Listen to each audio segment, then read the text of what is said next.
आपको अगर सुनना है और समझना है तो उनका पूरा भाषण सुन लीजिए।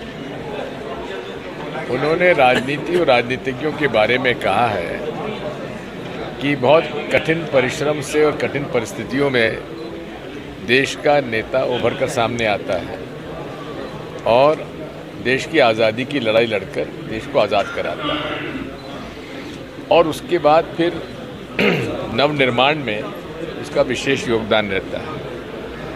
लेकिन इसमें यह भी है कि कोई भी व्यक्ति जो इतना बड़ा नेता बन जाता है उससे गलतियां भी होती हैं, लेकिन पंडित जवाहरलाल नेहरू हमारे लिए कैसे आदर्श हैं जिन्होंने कि जीवन भर संघर्ष करके देश को आज़ादी दिलाई कि वो केवल भारत ही नहीं विश्व के एक नेता के रूप में उभर कर आए थे। तो ये बात जो वहाँ के मिस्टर ली हैं उन्होंने अपने सदन में ये बात कही है, तो एक ये बहुत बड़ी मैं समझता हूँ कि उनके लिए शिक्षा है या उनको जागृत करने का एक और समझने का उन लोगों के लिए विशेष तौर पे जो कि पंडित जवाहरलाल नेहरू को हर गलत काम के लिए दोषी ठहराते हैं, आरएसएस, भाजपा और नरेंद्र मोदी, उनके लिए एक शिक्षा है।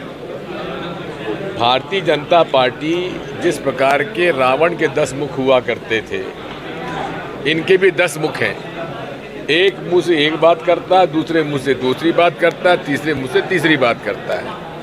अब शराब के मामले में शिवराज सिंह चौहान कहते हैं सरल करो, सस्ती कर दो शराब और दुकानें खोल दो, और उमा भारती और प्रज्ञा जी कहती हैं कि शराब वो बंद कर दो।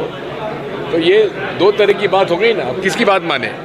हिजाब के मामले में भाजपा और संघ विरोध कर रहे हैं और वहीं भारतीय जनता पार्टी का संघ का जो अल्पसंख्यक मोर्चा है उसका समर्थन करता है। हिजाब का विषय क्या है? आज जनता चाहती है हिसाब किताब, और ये ले आए हिजाब।